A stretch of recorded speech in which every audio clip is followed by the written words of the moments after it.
Good morning student. Welcome to online class of biology.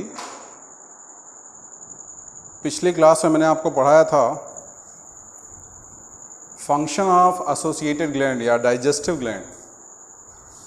आज हम पढ़ेंगे फिजियोलॉजी ऑफ डाइजेशन। क्या पढ़ेंगे? या physiology of nutrition. Physiology of nutrition, nutrition की फिजियोलॉजी ह्यूमन के अंदर। हमसे कहा जाता है कि सबसे पहले हम बात कर लेंगे फिजियोलॉजी ऑफ न्यूट्रिशन में इंजेशन की। किसकी बात करेंगे? इंजेशन की बात करें तो कहता है ह्यूमन जो होता है वो कैसा होता है? ओमनीवोरस होता है। कैसा होता है? ओमनीवोरस। और कैसा फूड लेता है? होलोजोइक। ओमनीवोरस किसको बोलते हो? जो प्लांट और एनिमल दोनों खाता हो। प्लांट का प्रोडक्ट प्लांट, एनिमल और एनिमल का प्रोडक्ट। होलोजोइक किसको बोलते हो? जो सॉलिड फूड को इनहेल करता है। तो ह्यूमन में जो इंजेशन है वो कैसा है? ओमनीवोरस और होलोजोइक। ठीक है। दूसरा कहता है हाथ और दांत की मदद से जो फूड होता है उसमें हम क्या करते हैं? फूड में कटिंग का काम करते हैं। फूड को काटते हैं, छोटे छोटे टुकड़ों में काटते हैं। तो इंजेशन ह्यूमन में हो गया कैसा? ओमनीवोरस और होलोजोइक। अब हम बात करेंगे डाइजेशन की। किसकी बात करेंगे? डाइजेशन की बात करेंगे। डाइजेशन की फिजियोलॉजी की बात करेंगे। तो सबसे पहले कहता क्या है कि जो फूड हमारी बॉडी में आता है इस फूड का मैस्टिकेशन होता है। किसके द्वारा मैस्टिकेशन होता है? टीथ के द्वारा। ठीक है। टीथ क्या करता है? फूड को छोटे छोटे पीसेस में काटता है। कटिंग, टीयरिंग, चिविंग, ये जो भी मूवमेंट होते हैं वो टीथ के द्वारा होता है। फूड को काटा जाता है, फिर उसको फाड़ा जाता है, फिर उसको चबाया जाता है। और टीथ के साथ जो हमारा टंग होता है, टीथ और टंग ये दोनों हेल्प करते हैं फूड को बोलस बनाने में। कहता है सबसे पहले क्या होगा? टीथ का मैस्टिकेशन होगा। फूड का मैस्टिकेशन होगा किसके द्वारा? टीथ के द्वारा। और जो हमारा फूड होगा वो छोटे छोटे पीसेस में टूट जाएगा। फिर क्या कहता है कि स्लाइवा सेक्रीट होता है और इस स्लाइवा में एंजाइम पाए जाते हैं। कौन सा? Slavery amylase. पीएच कितना होता है? 6.8। क्या कहता है कि ये स्लाइवा क्या करता है? जो फूड में स्टार्च होता है इस स्टार्च को ये स्लेवरी एमाइलेज जिसका पीएच 6.8 था ये कन्वर्ट कर देता है माल्टोज में। किस में कन्वर्ट कर देता है? माल्टोज में। या कहीं कहीं पर माल्टोज के साथ आइसोमाल्टोज भी आपको लिखा मिल जाएगा। माल्टोज प्लस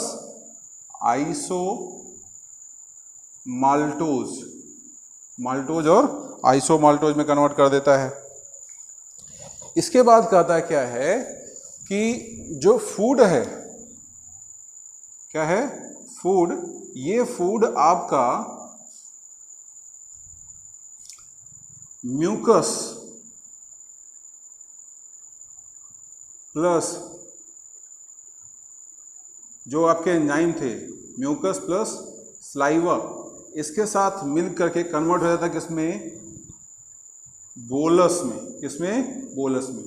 जब फूड का लुब्रिकेशन होता है, फूड में स्लाइवा मिक्स होता है, फूड में म्यूकस मिक्स होता है, तो वो फूड आपस में जो फूड पार्टिकल होते हैं वो चिपक करके एक बॉल लाइक स्ट्रक्चर बना लेते हैं। इसको हम क्या बोलते हैं?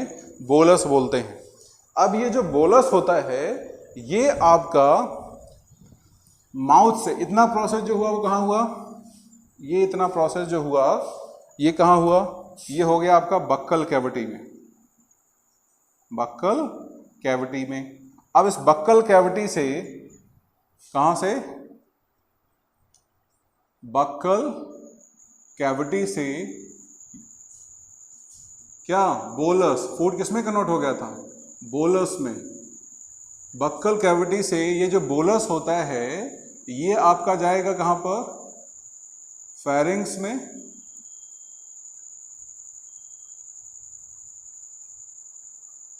कहाँ गया? फेरिंग्स में। यहाँ से कहाँ जाएगा? ओइसोफेगस में। और ओइसोफेगस से कहाँ जाएगा? ओइसोफेगस से जाएगा ये स्टमक के अंदर। कहाँ जाएगा? स्टमक के अंदर। अब जरा देखिए स्टमक की बात कर लें। ये तो बक्कल कैविटी हो गई। बहुत ज़्यादा डिटेल में हम नहीं जाएंगे क्योंकि डिटेल में 10th में नहीं है। अब जब फर्स्ट ईयर में जाओगे बहुत ज़्यादा डिटेल में आपको पढ़ाया जाएगा। इसके बाद हमने बात की किसकी? स्टमक की बात की। तो कहता है कि स्टमक में एक ग्लैंड प्रेजेंट था जिसका नाम क्या था? Gastric gland. क्या नाम था? Gastric gland. और ये गैस्ट्रिक ग्लैंड जो होता है ये सिक्रीट करता है जूस, जिसको बोलते हैं गैस्ट्रिक जूस। और इसमें कुछ एंजाइम पाए जाते हैं। पहला पाया जाता है आपका म्यूकस, और इसका काम क्या होता है? ल्यूब्रिकेशन एंड प्रिवेंट, या प्रिवेंट ना लिखो, protection of epithelium of stomach from HCl।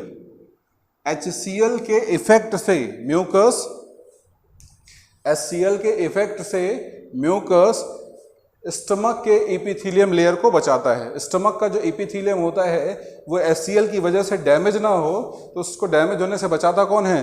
Mucus. और साथ में ल्यूब्रिकेशन का भी काम करता है। दूसरा हमारे पास है पेप्सिनोजन,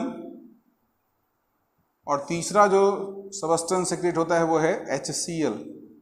क्या है? HCl। अब हमसे कहता क्या है कि हमारे पास जो ये HCl है, हमारे पास ये जो HCl है ये रिएक्ट करता है किसके साथ? पेप्सिनोजन के साथ।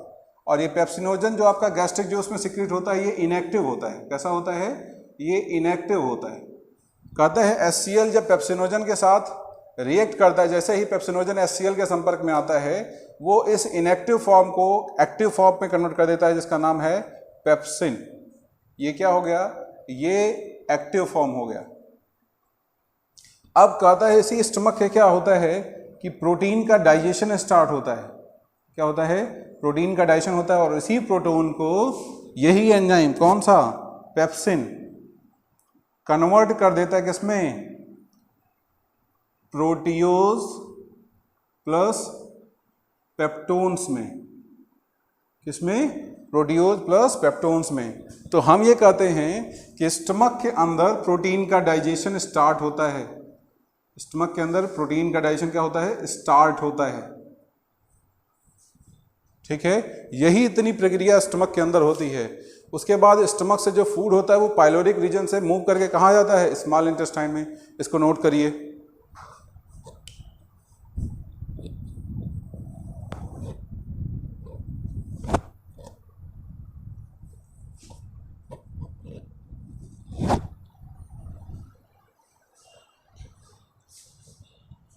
इसके बाद जो आपका फूड था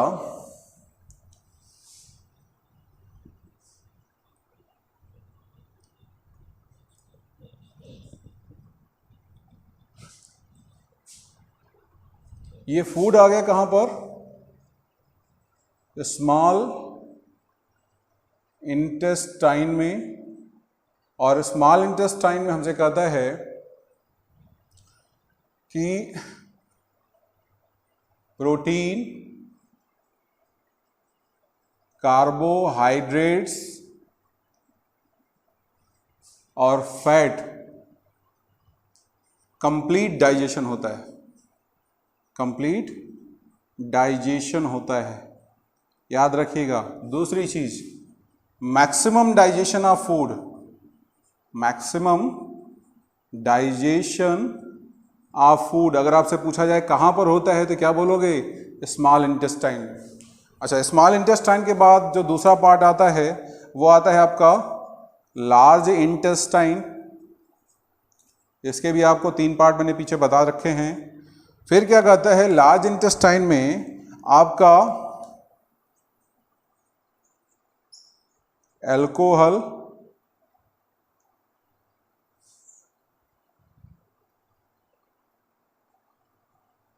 साथ में ड्रग एंड वाटर का डाइजेशन होता है। अल्कोहल, ड्रग एंड वाटर का डाइजेशन कहाँ पर होता है? लार्ज इंटेस्टाइन में, ठीक है। उसके बाद जो डाइजेस्टेड फूड होते हैं, उन डाइजेस्टेड फूड को एलिमेंट्री कैनाल की 4 लेयर होती है। एलिमेंट्री कैनाल की 4 लेयर होती हैं। पहली जो लेयर होती है इसको बोलते हैं सिरोसा, दूसरी लेयर मस्कुलेरिस, तीसरी सब म्यूकोसा और चौथी म्यूकोसा। इसमें जो ये सब म्यूकोसा लेयर है, जब फूड का कंप्लीट डाइजेशन हो जाता है तो यही एलिमेंट्री कैनाल की सब म्यूकोसा लेयर जो होती है फूड का एब्जॉर्प्शन करती है। और हमसे कहा क्या जाता है, इसको नोट करने के बाद हमसे कहा गया जाता है कि जो फूड का डाइजेशन होता है वो एक्टिव पैसिव दोनों होता है। फूड का डाइजेशन जो होता है कैसा होता है? डाइजेशन के बाद एब्जॉर्प्शन, डाइजेशन हो गया, फिर क्या होगा? एब्जॉर्प्शन। और एब्जॉर्प्शन कैसा होता है? एक्टिव एंड पैसिव दोनों होता है। अब एक्टिव पैसिव क्या होता है? अगर एनर्जी की रिक्वायरमेंट होती है तो एक्टिव बोलोगे, रिक्वायरमेंट नहीं होगी तो क्या बोलोगे? पैसिव। पैसिव में 2 प्रोसेस आते हैं, पहला आता है डिफ्यूजन और दूसरा ऑस्मोसिस। डिफ्यूजन और ऑस्मोसिस। एब्जॉर्प्शन जो सब म्यूकोसा लेयर के थ्रू होता है वो एक्टिव पैसिव दोनों होता है। पैसिव में एनर्जी की रिक्वायरमेंट नहीं होती। डिफ्यूजन कहा जाता है कि जब किसी सब्सटेंस का higher concentration to lower concentration movement हो, उसको क्या बोलते हैं? Diffusion. Movement of substance from there higher concentration to lower concentration क्या बोलोगे? डिफ्यूजन बोलोगे। And movement of solvent from higher concentration to lower concentration, केवल सॉल्वेंट जिसका किसी भी सोल्यूशन में जिस सब्सटेंस का अमाउंट ज़्यादा होता है, जैसे मान लो शुगर का और वाटर का तुमने घोल बनाया, सोल्यूशन बनाया, तो शुगर और वाटर, पानी और चीनी, चीनी और पानी में ज़्यादा क्या होगा? पानी। तो पानी क्या हो गया तुम्हारे लिए? सॉल्वेंट हो गया। तो कहता है movement of solvent from higher concentration to lower, जिधर पानी ज़्यादा है उधर से कम की तरफ मूव करे उसको क्या बोलते हैं? ऑस्मोसिस। और एक्टिव में क्या होगा? एक्टिव में एनर्जी की रिक्वायरमेंट होगी और एक्टिव मूवमेंट जो होता है वो हमेशा क्या होता है? लो टू हाई होता है। लो टू हाई कंसंट्रेशन, मतलब जो सामान जिधर कम है उधर से ज़्यादा, जो सबस्ट्रेट जिधर कम है उधर से ज़्यादा की तरफ मूव करेगा उसको क्या बोलोगे? Active absorption. ठीक है। इसके बाद जो बचा हुआ फूड होता है वो आपका रेक्टम में जाता है और वहाँ पर वो स्टोर रहता है टेम्पररी, और वहाँ से वो बॉडी से बाहर निकाल दिया जाता है, जिसको हम एक्सक्रीशन बोलते हैं। एक्सक्रीशन की ये प्रक्रिया हम बहुत डिटेल में पढ़ेंगे। ठीक है। तो ये आपका कंप्लीट डाइजेशन का प्रोसेस था। दूसरी चीज़, अगर इन सारे प्रोसेस को आप बहुत डिटेल में पढ़ना चाहो, ठीक है, 10th में आपको इतना ही पढ़ना है, इससे ज़्यादा नहीं पढ़ना है, इससे ज़्यादा आपसे बोर्ड में नहीं पूछा जाएगा। लेकिन आप चाहते हो कि ह्यूमन फिजियोलॉजी का ये जो प्रोसेस है आप उसको कंप्लीटली पढ़ो कि स्टेप बाय स्टेप होता क्या है, तो मेरे यूट्यूब चैनल पर जिसका नाम है Royal Biology Classes, Royal Biology Classes Pal sir, ठीक है, ये आप यूट्यूब पर डालोगे Royal Biology Classes Pal sir, तो वहाँ पर आपको फर्स्ट ईयर का डाइजेशन और एब्जॉर्प्शन टॉपिक मिल जाएगा। ठीक है, वीडियो मिल जाएगा। उसमें एक एक वीडियो में डाइजेशन का कंप्लीट प्रोसेस कैसे होता है और स्टेप बाय स्टेप किस तरीके से प्रोटीन का डाइजेशन होता है, किस तरीके से कार्बोहाइड्रेट का डाइजेशन होता है, किस तरीके से फैट का डाइजेशन होगा, वो आपको कंप्लीटली मिल जाएगा। तो अगर आप स्टेप बाय स्टेप वीडियो देखना चाहते हो, ज़्यादा डिटेल में जाना चाहते हो, तो आप वहाँ से देख सकते हो। बाकी 10th के लेवल तक आपका यहीं तक है। ठीक है, यहाँ तक रखिए। अगर यहाँ तक कोई चीज़ समझ में ना आई हो तो आप व्हाट्सअप नंबर है ग्रुप में, जब वीडियो जाएगा उसमें आप क्वेश्चन करके पूछ सकते हो। Thank you.